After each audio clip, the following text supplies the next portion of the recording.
ṣe Ààrẹ Ọ̀nà Kakanfò. Ààrẹ pè ọ́ lóńdífá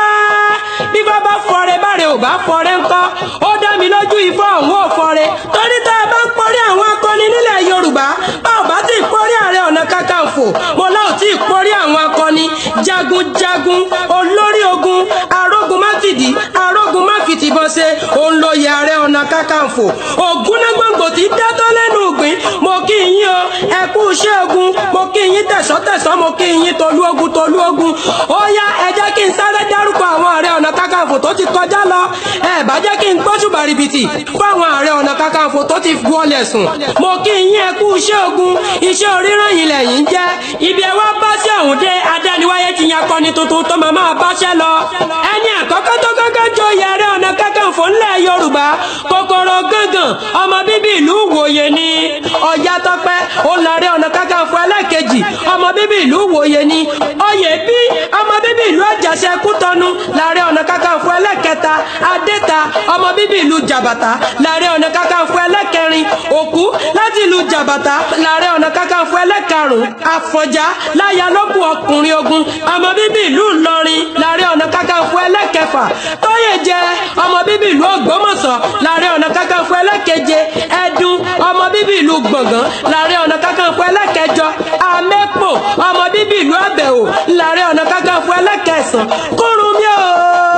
Kúrúnmí Àjàdí Ìgò Kúrúnmí ti kúnmọ lórun ọmọ bíbí ìlú Ìjàyè l'Ààrẹ Ọ̀nà Kakanfò ẹlẹ́kẹwàá Òjó Burúmákù ọmọ bíbí ìlú Ògbómọ̀ṣọ́ l'Ààrẹ Ọ̀nà Kakanfò ẹlẹ́kọkànlá Látòsà ọmọ bíbí ìlú Ìbàdàn l'Ààrẹ Ọ̀nà Kakanfò ẹlẹ́kejìlá Samuel Ọládòkè Akíntọ́lá ọmọ bíbí ìlú Ògbómọ̀ṣọ́ l'Ààrẹ Ọ̀nà Kakanfò ẹlẹ́kẹtàlá MKO Abíọ́lá Moshood ọmọ Ẹ̀gbámọ Olúṣàbí ọmọ gbogbo àkàlà ọmọ wọmúwọmú lọ́rọ̀ ké nàmúnàmú lóhùn ọ̀rọ̀ l'Ààrẹ Ọ̀nà Kakanfò ẹlẹ́kẹrìnlá. Nígbà MKO Abíọ́lá wá papòdà tán lọ́dítà ní ó jẹ́ Ààrẹ Ọ̀nà Kakanfò ẹlẹ́kẹẹ̀dógún lóníkálukú bá ń má bá ẹ̀ wá lágbájá ni ó jẹ́ tàmọ̀dò ló tọ́ sí ikú bàbá yẹ̀yẹ́ aláṣẹ ìwọ gangan lòṣà òjò pa ṣẹ̀kẹ̀rẹ̀ mọ́dẹ̀ ọmọ Àtìbà Adéyẹmí o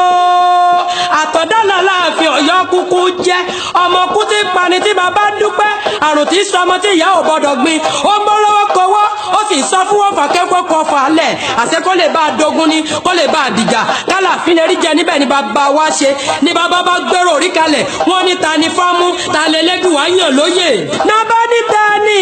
ẹni awírè Ògúnnágbòǹgbò tí dátọ́ lẹ́nu ògbìn ẹbí mi ẹgbẹ́ ta ni Ọ̀túnba Dr. Ganiyu Adams Oòduà Ààrẹ Ọ̀nà Kakanfò Ìgè Àdùbí ọlọ́sà mọ̀lẹ́tẹ́ ọmọ bí ìyá lè kú kó kú ọmọ bí bàbá lè kú kó máa lọ ọmọ wọn lárí gidi àkókò ọkọ Erelu Mojí ìyá Ààrẹ Ọ̀nà Kakanfò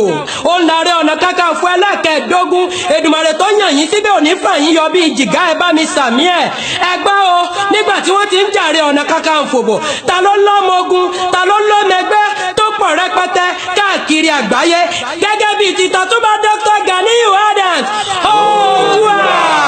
òun lọ lórí ọmọ ẹgbẹ́ OPC káàkiri Nàìjíríà òun tún wá lọ lórí ọmọ ẹgbẹ́ OPU káàkiri gbogbo àgbáńlá ayé Ọ̀túnba Dr. Ganiyu Adams Ààrẹ Ọ̀nà Kakanfò. Bí wọ́n bá wá bí yín lẹ́rẹ̀ wípé ta ló ní kí n kéde rẹ̀ fáráyé àwọn National Advanced Team Leader olórí ẹgbẹ́ wọn Muibi Animashaun ààrẹ aṣojú ọba ìlú Àgbàmú èmi Òkìkí Alákéwì Yorùbá ni mo wá ń sọ ọ́ di mímọ̀ fún gbogbo aráyé àdèsí ẹlẹ́wù wọ̀nyí bó bá wọ dúdú àwọ̀ pupa àwọ̀ yìí mọ̀nàmọ̀nà tí wọ́n ń pè lẹ́wọ̀ àrà. Ààrẹ